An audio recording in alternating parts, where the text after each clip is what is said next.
All right, well, hi, I'm Paige Bissett, and I love color. It wasn't always that way. I definitely had my goth bat-caver phase in college. I'm not lying. And then there's the neutrals when I joined the workforce. But I genuinely do love color. Last year I made the color theory unicorns, if you were here. Deneen convinced me that I should do a presentation on color theory, so here I am. Now, I'm definitely not an expert, but I did study art history in school, and I have been a volunteer art teacher for elementary school for about 11 years. So I do genuinely love this stuff, as you can tell by my apron. This is what I wear when I teach art in class. All right, now, with my students, I make sure that my kiddos are ready for art. Wait, hold on, that's the wrong one. There we go, all right. I want to make sure you guys are ready for art. All right, so show me your best Mona Lisa. You're sitting upright. Your hands are in your lap. Our voices are low. Now, I know that we can get very excited during art class, and sometimes I'll need to get your attention, all right? So what I will do if I need your attention is I will say Mona, and you will say Lisa back to me, all right? And we're going to practice. All right, you ready? Mona. Lisa. All right, let's do that one more time. Mona. Lisa. Good job, you guys. All right. Well, let's start with, let's just warm up a little bit. What do artists create? All right? What they see, what they remember, what they feel, and what they imagine. Then the question is, well, how do artists create? Well, art is created, most of us, it comes very intuitively. Like, we don't really break it down like intellectually or academically. But of course, there's people that have. And I kind of think of art as being broken down to, like, you guys cook or you bake, you make things at home, right? You've got your ingredients or your materials, you've got your recipe or your instructions, right? Well, that's very true of what we've got with the elements of art. The elements of art are our ingredients: line, shape, color, texture, and so forth. And then the principles of design are how we combine or mix those ingredients. And we'll talk a lot over the course of these slides about principles of design, but of course what we're going to do is focus on color. Color is just, technically it's the perception of light. It's light waves bouncing off of things, all right, and how our brain interprets that information. And color is created by how it reflects or how it's absorbed. Now, color has three characteristics. There is hue, which is really just the name of the color. So the terms color and hue are used interchangeably. So hue is blue, all right? But then the other characteristics are value, which is how light or dark a color is, and then the intensity, like the purity or saturation of the color. And we've got our color wheel. Now, I'm told this was invented by Sir Isaac Newton. He took the color spectrum and simply bent it into a circle.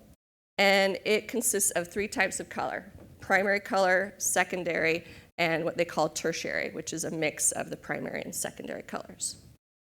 All right, so let's talk about primary colors. Do we know our primary colors? There's red, blue, and yellow. Yes, good job. All right, so being a primary color basically just means no two colors can be mixed to make that color. And these are the colors that are mixed to create all of our other colors. Now, spaced out on the color wheel, they are equally spaced. So they are also referred to as a triad because they are equally spaced on the color wheel. All right, so secondary color, that's our orange, green, and purple. And so we mix primary colors to get our secondary colors. So red and yellow make orange, yellow and blue make, and blue and red make. That's right, very good. Now they're also a triad, all right? Now, I'm forgetting to share like all the images I've got on these slides, which I spent so much time sharing. Now, since I have taught art, I'm all about like the paintings. We've got art here from Matisse, O'Keeffe, Duran, and I pulled some Lego sets because, of course, Lego uses a lot of color schemes that we're used to seeing. And you probably noticed when we're looking at the primary colors, the same thing. You've got your classic Superman and Wonder Woman use primary colors, right? And then the dragon that was used in the game yesterday, what was that? That was the blind build, right? So red, yellow, and blue, right? Now, other color schemes can include complementary colors. Now, complementary colors are on the opposite sides of the color wheel. These colors on the opposite sides. So you've got yellow and purple, orange and blue, and red and green. And we've got some great examples of artwork here, but I also pulled up Katya's mosaic work. Katya is at Palixa and the Bricks. And I asked her, if I could use some examples of her work for the presentation. And she said, yes, I love color theory. I use color theory all the time when I make my mosaics, which of course gave me a thrill, So I had to pull examples of her work to show, how she's using these complementary colors. Now, the great thing about complementary colors is they create wonderful contrast, right? They really help draw in a viewer or guide, a viewer's eye around a composition. And Lego's been using orange and blue complementary colors in all of their Explorer sets, like all of them. Arctic, ocean, space, all those Explorer city sets are using blue and orange. They're complementary colors. All right, now color schemes can also be broken out by temperature. So you can have warm colors, like what we see here. So these are colors that are, associated with things like fire and heat. Sunflowers are a good example. Van Gogh, his favorite color was yellow. To him, it brought joy and happiness. He painted his house yellow. And of course, we've got the Lego set for the sunflowers. So we're seeing that sun and fire and warmth in this color scheme. And these colors are normally next to each other on the color wheel. So that is referred to as analogous colors, when they're next to each other on the color wheel. Well, then there's cool colors.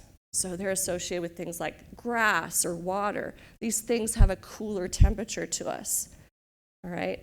And, you can see that a lot in art. And of course, Lego made the wonderful Great Wave set, which of course I have on my wall. And again, they're all next to each other on the color wheel. So they are also called analogous colors. All right, another color scheme to talk about is what we call monochromatic, which means one color. And what that means is we're taking one hue, so let's say blue, and it's tints and shades. So by adding white and black, you get a set of values for that one color. It creates visual interest. It can prevent something from looking flat or monotonous. It can also create harmony and unity in your composition. I really like Zach's work. He makes these incredibly beautiful sculptural pieces. A lot of them are cubes. But in this case, I grabbed this example because he's using different shades of blue. So it really creates more, visual interest, but it also creates a sense of unity in the composition because it's monochromatic. I named off 3 elements or characteristics of color. The first one was hue, and the second one is value. And value, again, is about lightness and darkness, all right? Light and, these full scale of values allows us to see things more dimensionally. Like, we cannot see without light. That's a pretty obvious thing to say, but it's true. Now, I know we're here to talk about Lego, but when you think about two-dimensional art, like paintings, sometimes the objective is to try to make something not look flat, but look like it has dimension or space, right? How do you take a circle and make it look like a sphere, right? And you do that with highlights and shadows, lightness and darkness. So, having those different values can create depth or a sense of space. Now, I grabbed another one of Zach's cubes, and I love this piece because he's using highlights and shadows. And when you look at that cube, it actually looks like the darker colors are deeper inside the cube, but it's not. If you look really closely, all of these plates are at the exact same level. Okay, he didn't build it out or in. They're all on the same level. But that white corner looks like it stands out to you, and the dark blue looks like it's deeper inside the cube. So that's the power of using those different values with color. All right, so let's talk more about tints and shades. All right, so a tint is where you're taking your hue and you're adding white. So the color is going to become lighter, paler, like a pastel. So a good example here is Katya's mosaic here. So she took the hues yellow, green, blue, purple, but they all look like they're mixed with white, and they're all light and pastel shaded, right? And then another example here, we've got different shades of green in her composition, right? Now, in addition to, creating depth, right, they can also create mood. So these lighter colors, are, calmer. The darker colors tend to add more drama, right? I want to just touch on black and white. Black and white, they're not colors, right? They're what we call achromatic. They don't have color. White is where all the wavelengths are reflecting off of the surface, and black is where very little light is being reflected and it's actually being absorbed, all right? Now, black and white can create really strong contrast. Here I've got Taylor's work from Bricks and Chaos. She uses a lot of black and white contrast lately, and she tends to use a lot of dark colors. She likes spooky, Halloween-y vibes, so I really like her work. That speaks to me. And it really shouts out positive and negative space. And I can't leave the slide without pointing out how beautifully she's using balance and proportion. So I said, throughout this presentation, I will be talking about some of those design principles. And she's got just beautiful, symmetrically balanced space here. And even here, it's asymmetrical, but it still has balance. That even with these taller pieces over here, she balances out the composition by having a butterfly on this side. So, you can really create balance in different ways, thick and thin lines, different kinds of colors and shapes. But it can be, this type of using black and white in contrast can create a lot of drama too.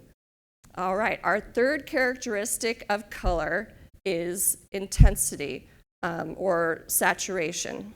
Okay, so it's about how vivid or muted your color is. High intensity colors are going to reflect more light. They look brighter. Low intensity colors will absorb more light, making them darker or duller. And it really impacts mood. So I've got another example of Katya's work here. And the composition is beautiful, but the colors are what you would describe as low intensity or duller. But then I've got Nate's work here. So Nate is at Brick Distorted. And Nate is all about the really intense, high saturation color. He takes a lot of existing sets and he'll recolor them. And it's really powerful. You definitely feel something when you see that kind of intensity of color. And these paintings are a good example. These paintings are both cityscapes, right? This one's by Duran. We've got a lot of bright, high intensity color. And then we've got this one by Pissarro, which is very muted colors. And it definitely, affects how you feel when you look at the composition or at the painting. All right, so more about setting the mood, okay? Now, let's see, this work is by Kate at Brick Huntress, and I just want you to think about, look at this is a mosaic of hers. Very dark, very high intensity colors, very dramatic, right? What if she had used all pastels? What if it was white with Easter yellow and Easter pink? It wouldn't have the same effect, would it? It wouldn't have the drama. It wouldn't jump out the way it is now. Every Halloween, she'll take a Disney build and she'll change it to Stranger Things. That's a favorite show of hers. Yeah, I love that show. So, and she's done this at least 3 years in a row. Now, look at the colors here. These are bright. This house looks like it could float, right? The colors are bright and light, and then she recolored it, and it has this gravity to it, right? And it's really a different mood completely. All right, now in addition to talking about mood, what about feelings? So Vasily Kandinsky believed in total abstraction could allow artists to express great emotion. He literally assigned feelings to colors. So he has these abstract compositions where, it's all about color for him. And that is how he's communicating how he's feeling. Now, what do you think if I say, I'm feeling blue? I'm sad, yeah. Or I'm seeing red. I'm feeling ornery. I'm mad right now, right? So, color, has always had some kind of meaning to us. Take the Disney movie Inside Out. Now, I actually got the set at Dirty Brickster last night, so I had to build it. I am feeling joy and anxiety standing in front of you guys right now, talking about color. But they totally used color theory to help, tell the story of these characters, right? Anger is red, joy is yellow, sadness is blue, right? And even, this is a table, like a psychology table, this circular thing, to help people, well, how are you feeling, right? And even this uses color theory, right?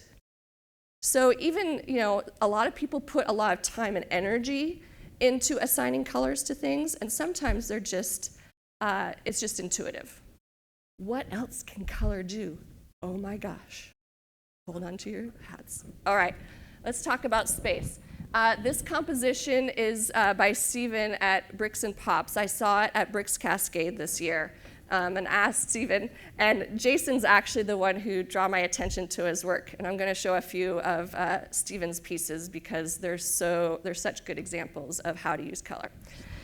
Space, it's all around us, right? And I mentioned earlier, with two-dimensional art, artists are typically trying to create the illusion of space or distance, creating foreground and background.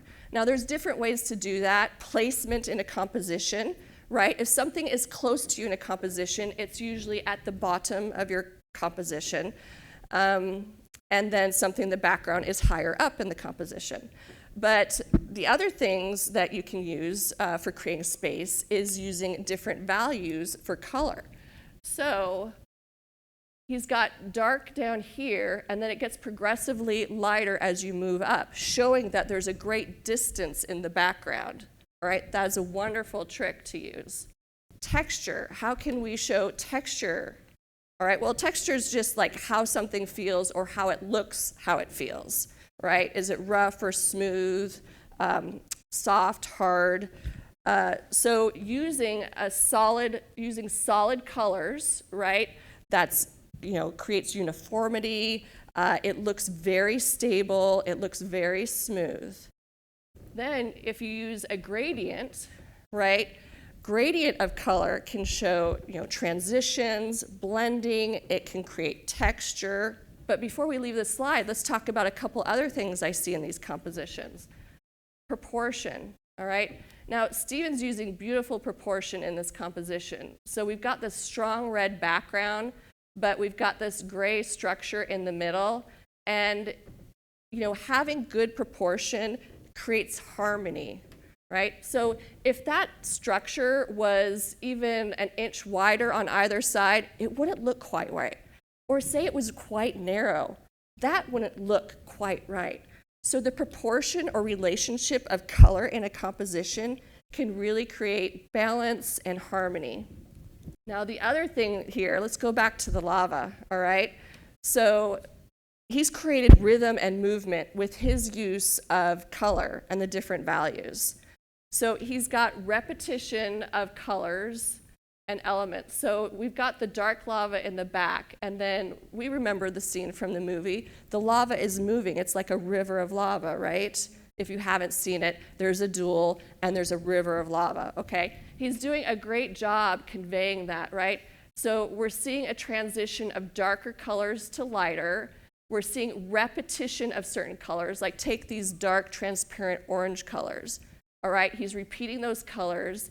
And so it looks as though the lava is moving, all right? So that visual movement is directing our eye with this progression of color. Now, balance. I talked about balance earlier when we were looking at Taylor's work with the black and white and the symmetrical composition. All right, so balance is about distribution of weight. Can be symmetrical, asymmetrical, radial. And you can use different things to create balance, right? Something skinny versus something thick or heavy. And look at this duel with Yoda, and to me, this is symmetrically balanced, right? Everything's equal. He even has like a little structure here, a structure here, and this is just my interpretation, but Yoda is smaller than the Count, but this extra hose here creates just enough weight on this side of the composition to just create like really equal balance in the composition. Now, he also uses just a lot of repetition. So look at these patterns here. So having patterns, repeating colors, repeating patterns leads our eye down to the duel, all right? And he's using other elements, and this may all be intuitive to him, but I can see it after like studying things about our elements. Look at these two lines here are pointing directly up. So all these elements are pointing our eye to the thing that we're really interested in, which is the duel. I almost forgot Zach's robot. Okay, so I wanted to share this too because I think it's a good example of balance. Now, first we've got some contrasting colors, the blue and red, and it's a lighter blue. Now, I think if the robot was not holding a red box, it would affect the balance. But because he is holding a red box, I feel like it stabilizes the composition more. Because we've got a lot of spindly legs, we've got a big blue head, and he's holding this red box, and I think it just creates more balance. Light blue and red, which one's heavier? The red is heavier. So color has weight. It can affect your composition, the balance in your composition. All right, now contrast. All right, so contrast is just the distinct difference between elements, whether it's light and dark, thick, thin, and so on. Now, I've got Katya's work here again, and I just love her use of contrast. So she's got the very dark shades here. These are hues, I would argue, that have had black added to them. And then she's got this bright orange. So it really draws our eye to this. This is the first thing we look at in her composition, right? And then contrasting, we've got warm and cool colors here.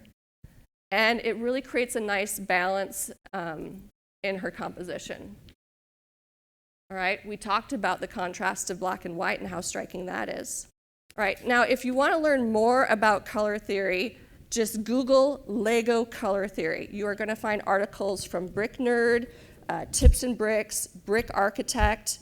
I forget which one. I want to say it was Brick Architect. Even gets into some articles on naming of colors. I was asking some friends, if you were going to a presentation on color theory, what would you want to hear? And someone said, I want to understand all these color names. I'm so sorry, I am not here for that. But I do think we do have a few more minutes, so I want to share one more thing with you that is very cool. All right? So let's talk about layering. And I don't know how many of you got to see Kimberly's presentation on water yesterday, but she spent a lot of time talking about layering. She has what'd you call it, a swatch, right? Kimberly has a swatch of Lego bricks, like different colors of solid Lego bricks, and then she puts transparent blue tiles over it to see what the effect is, all right? And she's not she brought it. Thank you, because I was kicking myself that I didn't bring mine. So thank you. So she's got this beautiful swatch here where she, takes the different colors and puts the transparent blue tiles over it. All right, now you can't mix Lego the way an artist can mix paint, but you can layer transparent colors over other colors, and it has a great effect. So this is my little swatch I was playing with, and I literally took almost every color plate I had and put transparent blue over it just to see what the effect would be.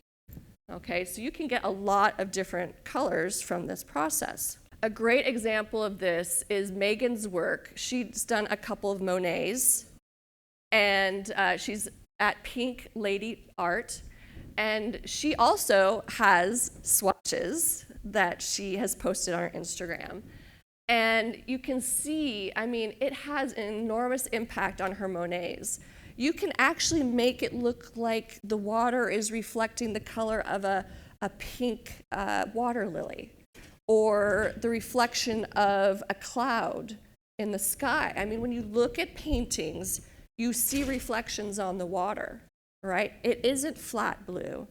You can go from a Mediterranean blue to a murky pond just by layering different colors under your transparent tiles.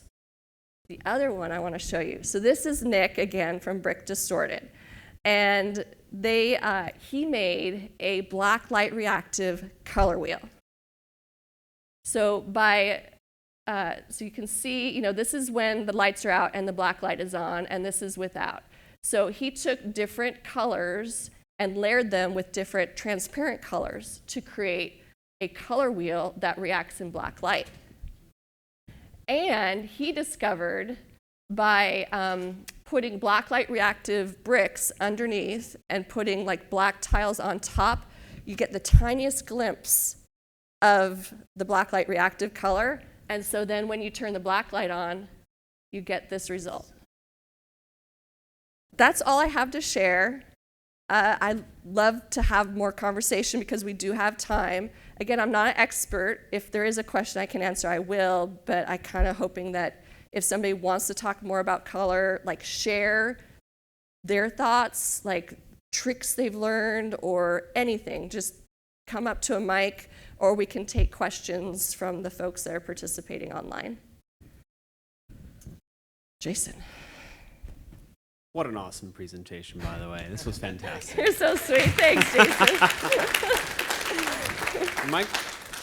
My question's around texture, right? And so you can create a lot of shadows by using pieces for example, wedge pieces, right? Yeah. Where they have the little gaps, to put the, to fit into studs.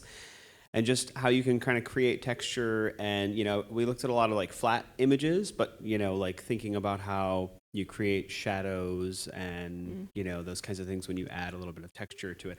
I saw a couple of elements too that have multicolors in them, dual mold pieces that can create some interesting, unique patterning and stuff like that. Yeah. So if you... You did a build the other day where you made a structure and it had smoke coming out the back. There was a hair element, and that hair element goes from a dark purple to a lighter purple, and that had that effect, right? It looked like smoke, because when smoke comes out of something, it gets lighter, right? Look at the pipe out of the back of a car. It's really bright white, and then it gets lighter. And you created that just from a piece that has that transition in color. Mm-hmm. Yeah. Yeah, it's really interesting to think of like, so yeah, like I was saying with the flat stuff, you know, when you get like a larger structure, or you get something, you know, that has a lot of breaks, shadow breaks, like edges, you know, things like that, you kind of create almost different color schemes and views, you know, on it. Yeah, I think because that's you're really creating shadows interesting. and highlights Right. because of the way the light hits. Yeah, and I thought that was interesting. Yeah. You know, I like the idea also of like using pieces that are like things that are not necessarily a stud thick, like this idea here of having a small, you know, like window into a tiny little color. That's really neat. Yeah. Thanks. Anyone else? Yeah, thank you for the presentation. That's really interesting. I've been thinking a bit recently. I don't know. I tend to be pretty literal, and I get very caught on like, you know, accurately representing tiny details, that kind of thing. And I've always admired artists who can use color in a more creative and imaginative and non-literal way. So you showed a face by Brick Huntress. Yes. Which Yeah. was just like very bold and kind of a mix of like seemingly random colors, but it all looks great together. And I've never known how to go about creating something like that. I know. Is that just an innate skill, or can I learn to do something that seems that random and spontaneous? I think you can learn, because I mean, I just started building Lego a couple of years ago, and I'm learning something every day. I go on social media and see what people are doing, or I come to these events and your mind is blown, right, about techniques or the artistic license that people take to communicate something. So honestly, I would say that in my experience, the more things I see, the more it helps me. So I look at a lot of pieces of art, right? Kate studied art history. She's really into like Roy Lichtenstein, so she likes the really bold lines, and so that, you know, communicates to her. And I think just the more that we expose ourselves to art, different kinds of art, that can come, and then you just play, right? Which is part of the joy of what we do, is we're playing and seeing what comes together. Yeah, I can just imagine myself being like, oh, I don't know, like it should be red. Is the red too big? Well, so let me tell you something. So I made these unicorns, right? All right, so like, I'm going to say it was almost 2 years ago, on Instagram, Nate, Dana, and I forget the third person. They did like a real-time build online on their Instagram, and what they were doing is they were doing a recolor of an existing set. I'm like, oh, I want to do that. It was the unicorn set. This is it. So, and I like unicorns. What can I say? And so I'm like, but I needed, in my mind, I needed like a color scheme. So I picked warm colors, and I grabbed every warm color part I could, and I built with them. And so I recolored the unicorn. So that's also, I think, a good way to start, is just picking a set and doing a recolor and see what happens. You'll probably be really delighted, you know, at the result. Thanks. Yeah, so on that, about learning how to do something like that picture and what I was thinking about, and then when you asked the question, I do art quilting, like with fabric, and it was making me think about one of the classes that I took a long time ago was about how to take a photograph of something in nature and then figure out how to create it artistically in fabric. And one of the steps in that is relevant here was going to Kinko's and taking a black and white photocopy of it. Now we can do that on our phones by turning on a filter. So to take something like that here's a picture of a face, to convert it first to black and white. So all you see is the light and the dark, Yeah. but you get the gradation of shadow. And then to figure out, maybe I would go old school on graph paper in order to work with colored pencil or whatever, but to start adding in color that taps into the part about feeling that you were talking about. Yeah. And to then, if it's a picture of me, well, what kind of vibe do I want to communicate about me? What colors am I? Or how do I want to, like, that is so interesting. I wouldn't go to pink and red and blue. Like, that is so not me. And yet it's so effective in creating drama and intensity. So for me, what I was thinking about as you were asking that question, and what we've been hearing from you, Yeah. is that kind of conversion of removing the color in order to then layer it back in and play with whatever the vibe is that you're trying to aim for and what feels right. That's a great idea. First, fantastic talk again. Thank you very much for putting this on. Oh, thank you. So I feel pretty good when I'm doing a recreation of something and I know what the colors are supposed to be because it's got a reference point for me. Yeah. And I feel pretty good when it's my own thing entirely and I'm picking the entirety of the palette. But I run into trouble when I'm doing these homages to Lego's history and they've done a product line and they've made these choices like the Explorers with the complementary blue and orange, but now I need to make a choice about the landscape that that's going to be in. Mm-hmm. Am I now getting into tertiary, quaternary? I've had trouble finding resources on this kind of stuff. Like, how can I help with the more complex questions? There are a ton of color theory books out there, which you can check out in the library. But I'll be honest, it can be a little overwhelming because they cover a lot. Anybody have any thoughts on that? Oh, Testing.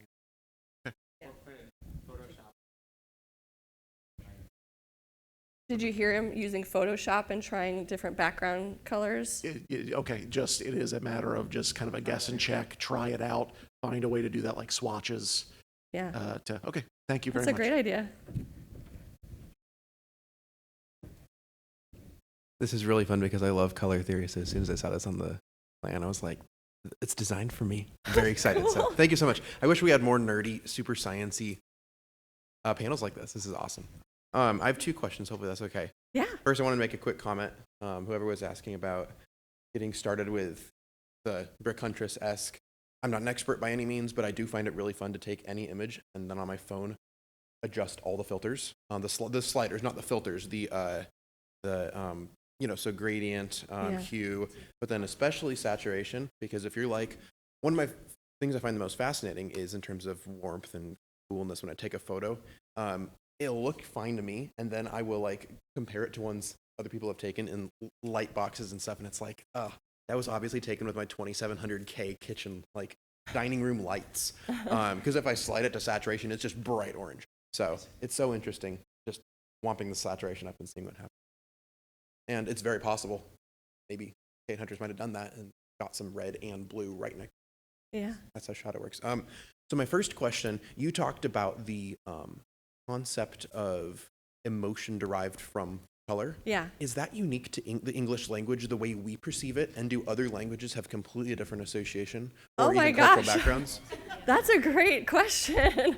I don't know. Okay. Yes. Yes. The answer is yes. Yeah. If you go to some Asian cultures,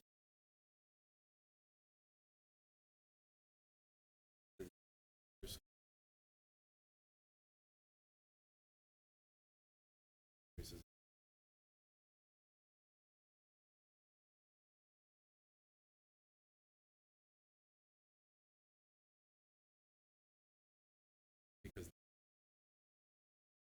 Interesting. Are you, so if you're trying to build something, very much good.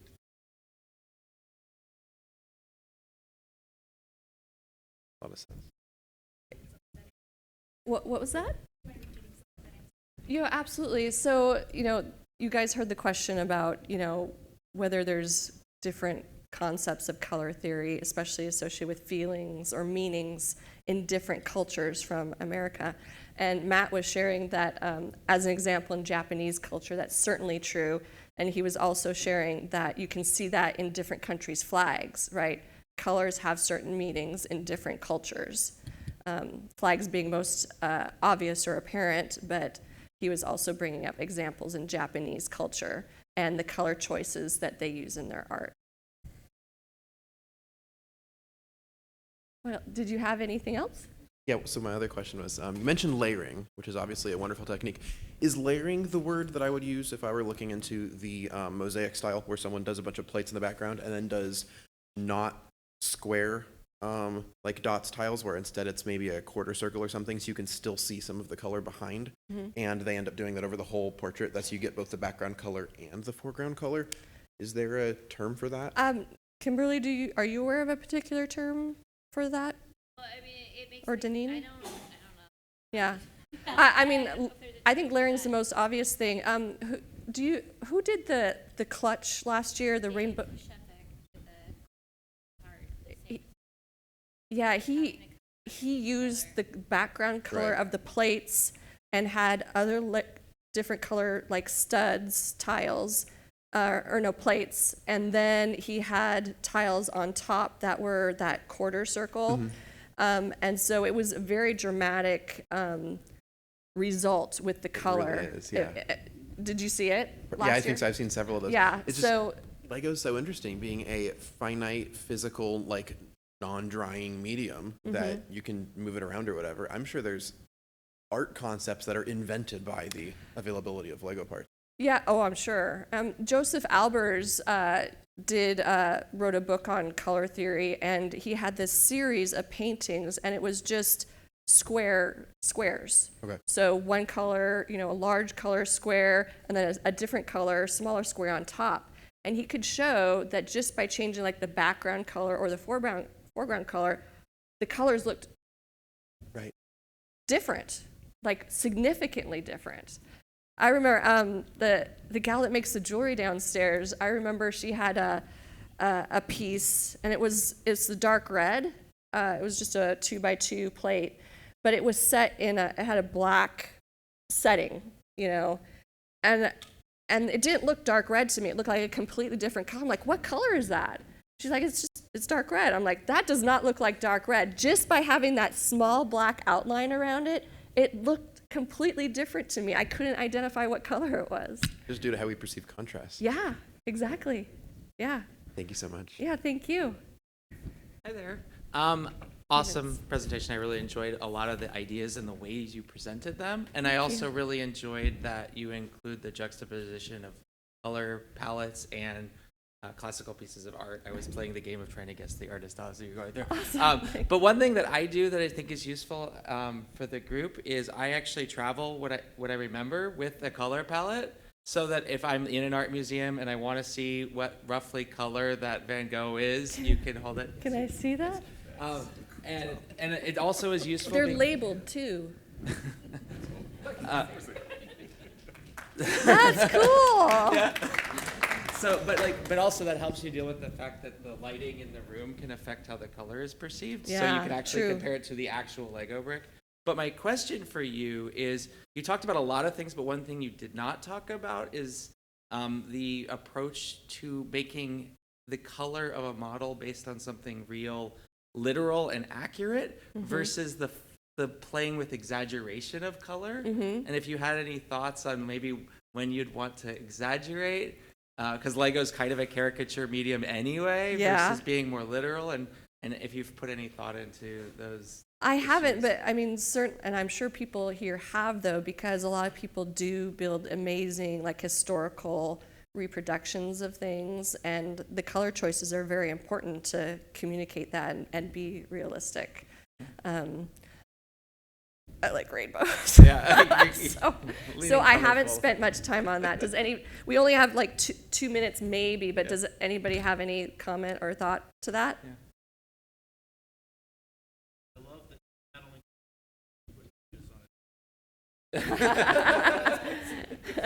That is pretty cool. But yeah, no, awesome. Did you have I know, like, in, like, trying to get accurate color of, like, doing an architectural replica, I've done things where I have pulled photos of the building that I'm building, not only from like trying to get it from different angles, but also trying to get it from different times of day, different seasons. And so you could see like, okay, well, in this photo, this roof looks black. In this photo, roof looks gray. In this photo, it looks tan. Like it, so then you can have this idea of it could really be any of these colors. And, in some cases, the wood was worn, like it was peeling, it was faded in places. And so doing things where stack plates together where you have this blend of dark red and reddish brown, so that you have, it's not a solid color, and it gives that thing, and also direction of your parts. If you were building these walls in this room, you can see the wood paneling is very directional, and so you'd want to use variations of color in that direction to try and replicate that. And I don't know if that kind of answers like how I look at things. I look at things as like, what's the range that I'm perceiving this color? Because you can get lots of different photos, different angles, different times of day can make a difference. Yeah, that things can really. All right, I think this will have to be the last question or comment. Actually, this is a comment in direct response. I guess this is something I talked about yesterday, but sometimes what I'll do is, even though it's a tool that's really geared towards mosaic, I'll use Lego Art Remix just to get a sense of a color scheme. Like I'll take one of my photographs, I'll upload it, and even when I'm working, in a regular standard kind of Lego building mode, it really helps me to get there, to past all the issues with the Lego palette. And as you said, the sort of caricature, one of the reasons why Lego Art Remix is useful in that way is because you can play with dithering and you can play with quantization. And so, the whole matter of, well, if I put a magenta dot next to, say, a light nougat dot, will I get an effect that ultimately, gives you depth and, so. And what is it? You said it's Lego Remix? It's a website. Okay. It's lego-art-remix.com. LegoArtRemix.com. Okay, I didn't know that it even existed. Yeah, and it's got a million sliders on it. You can really tune your image 15 different ways. You can start from red and end up in, chartreuse. Things like that. Thank you. All right, that's it. Thanks, you guys.